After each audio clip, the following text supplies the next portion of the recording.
CODA is the Academy Award winning film of 2021.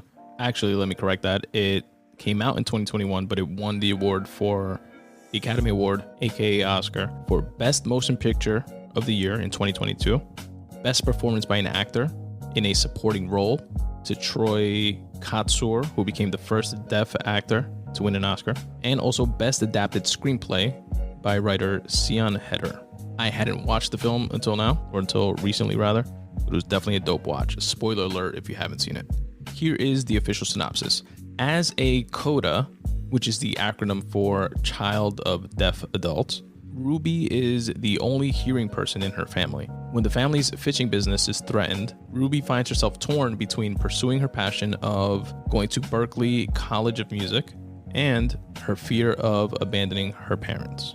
And as we like to do here on the Spun Today Podcast, because if we don't do it, who will? I'd like to shout out the writers. The writers of CODA were Sian Heder, not sure if that's pronounced Sean Heder, apologies, which was also the director. Also Victoria Bedos, and I'm definitely going to butcher this other one, which is Stanislas Kare de Malberg. Shout out to each and every one of the writers that put this film together. And a very quick aside, I probably want to circle back to the story in a later episode, but speaking of CODA, which made me think of this, Rogan had on his podcast in early February, episode 2096. He had Josh Dubin on, who has been on the podcast several times. Dope to listen to Josh Dubin and all he does. Working with the Innocence Project. He's the executive director of the Perlmutter Center for Legal Justice. He works within this realm of criminal justice reform and helps get out wrongfully convicted or excessively convicted folks from prison. He's an attorney that's dedicated his time to that. And not all the times, but often when he goes on Rogan, he goes on with a specific guest that has been recently released to tell their story and share their insights about prison and the criminal justice system and just shed light on this whole taboo, usually, topic. And the only reason why I'm mentioning this now is because he recently had or brought on a guest that also was a CODA, a child of deaf adults, by the name of Sheldon Johnson. Fast forward to a couple weeks after the episode aired, my brother sends me an article where one Sheldon Johnson, recently released from prison, and they started the episode at the outset saying that he was definitely guilty for what he did, which was assault, but they were able to commute his time because it was an excessive sentencing, if I remember correctly, which in this case, time showed that it definitely wasn't excessive in this particular case, but I'll circle back to that at a later date. But this dude, Sheldon Johnson, comes out in this article with surveillance footage showing him coming in and out of an apartment where he lived, I guess, with a wig on and different clothing and different disguises almost. He had a blonde wig on. This is tall, skinny black dude with a bright yellow blonde wig in one surveillance photo, then different clothing in another surveillance photo, all within the span of the same day, and carrying different things. And it turns out this motherfucker had a torso which he had been amputating in his apartment and taking out body parts piece by piece. How fucking sick is that? Sorry, the whole CODA thing made me remember that, but I definitely want to put a pin in that, circle back to that story at a later date. If you guys haven't heard of it till this point, definitely check it out. The episode, you can listen to the Rogan episode 2096 with Josh Dubin and Sheldon Johnson for reference. And if I remember, I'll link to the episode, to the article where all this is broken down in this episode, and if not, in a future episode when I break this down fully, because I also want to circle back with the Rogan feedback after this news came out, etc. But now, let's shift gears back to the movie CODA. It was a beautiful story, very well written, very well told. It's full of a lot of heart, family at the center of it, sacrifice at the center of it. And it's this family it's a family of four. You have the two parents, which are deaf, the oldest son, which is also deaf, and then the youngest daughter, which is not deaf. She's the only one that can hear and speak. And she's a senior in high school, so, older teenager, but having this responsibility of, which as an immigrant kid, I'm sure myself and I'm sure other folks can identify with, being the translator for your family or for your parents or older relatives or other relatives that don't speak English.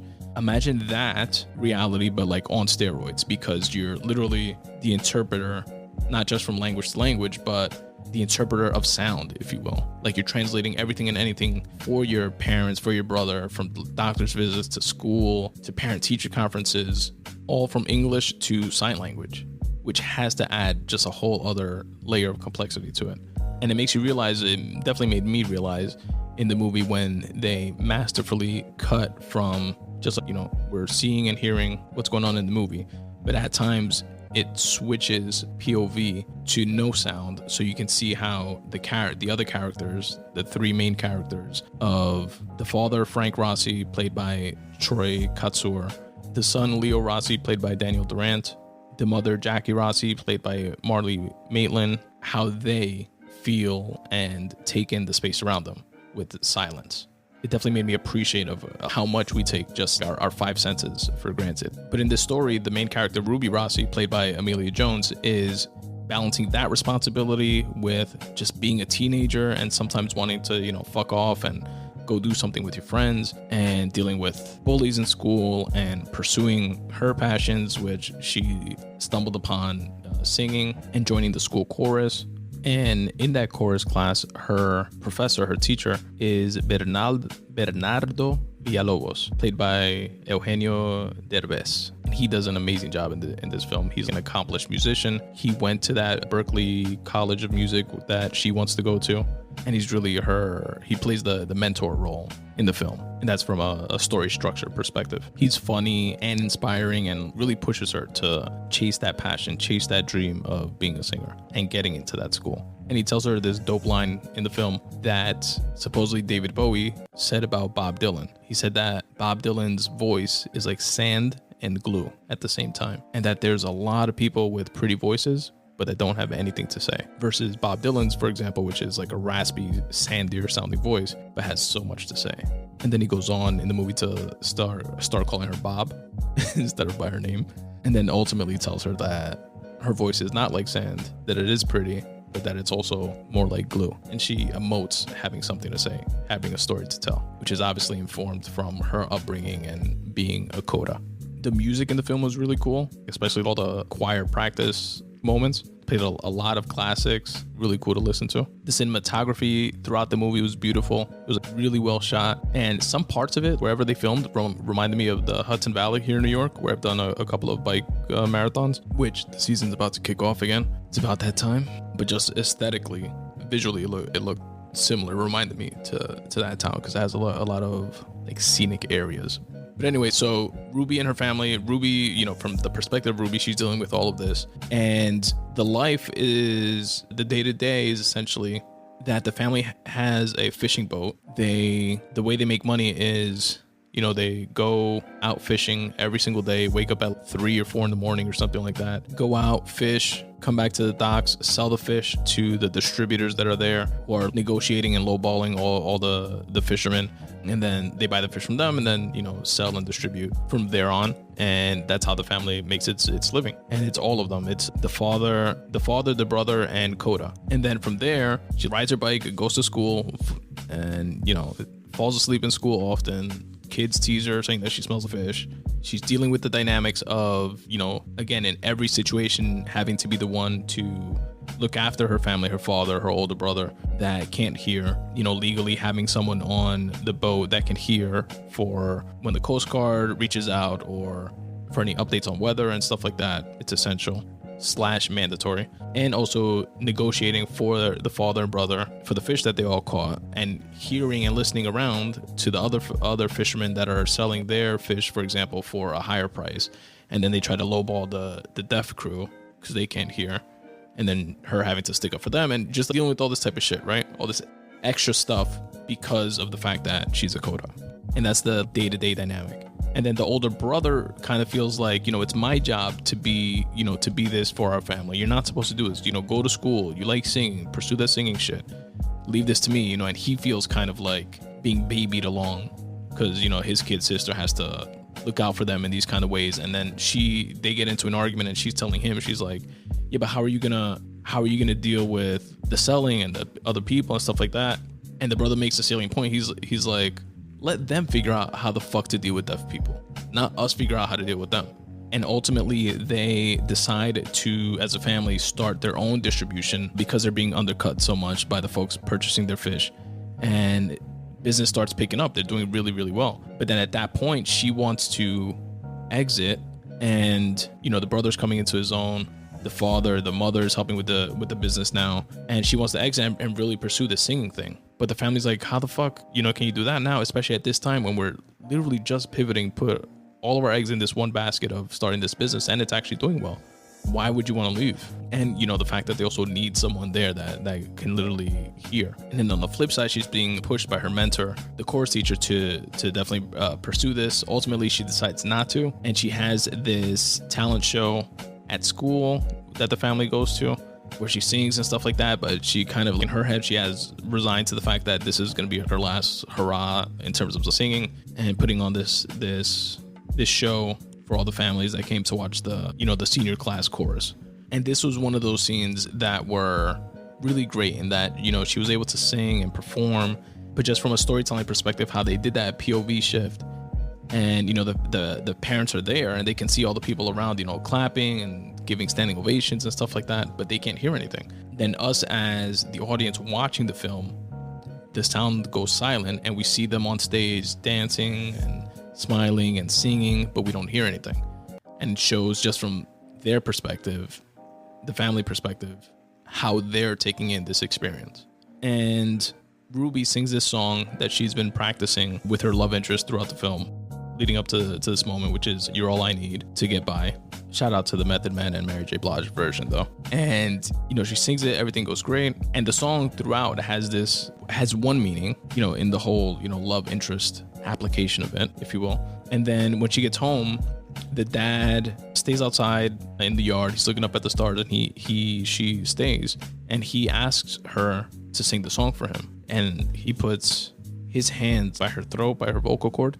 And moments like this, like with dads and just like father-son stuff, or even father-daughter stuff, chokes me up almost instantly.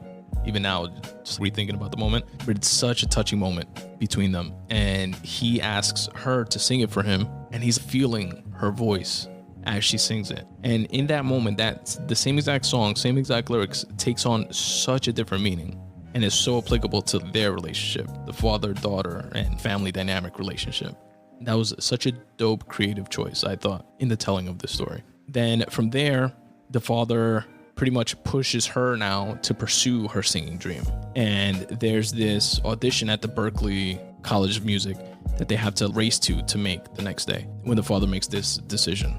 And they all go as a family, and it's a private audition, so the family can't go in, they can't see her perform. So they're standing outside. She's a little bit late, so the person and didn't bring sheet music or anything like that for the person that's there to play the piano for her to sing in front of the folks that'll ultimately decide if she makes it into the school or not. So she's a little bit lost because the song that she's been practicing for that audition, now the person doesn't know the music, and she's kind of stuck. But the mentor, the choir teacher, walks in that moment, being an alumni of the school, and offers and asks if he can play for her because he knows the song. They all agree, and then she goes on to start. She starts off pretty flat.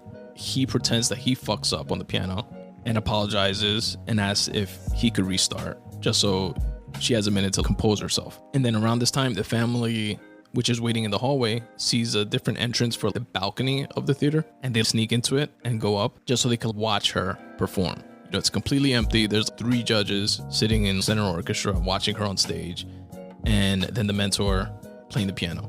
They sneak into the crowd. She sees them and lights up, begins to sing her ass off, and then, in remembering that obviously they can't hear her, begins to sign the song as well, which wasn't like the hoity-toity, proper way to audition. But in that moment, she was like, fuck it, I'm doing this for the fam, and this is me, take it or leave it. And ultimately, they wound up taking her because she had that unique story to tell. But yeah, it was a really good, really dope movie. Really enjoyed it. I'm sure you folks have if you've seen it already, and if not, definitely check it out. And one last thing that I saw a meme of online, which really made me think, and I could just Google it to see if there's an answer out there, but I haven't. So instead, I'm gonna ask it and pose it to you folks just for some food for thought, which is, what language do people that are deaf think in? Interesting, right? If you're born, you've never heard anything. We form our thoughts around the language or languages that we speak. If you're born deaf, what do you think in? But yeah, that aside, definitely a film that is worth a watch, and I highly recommend it. CODA, check it out.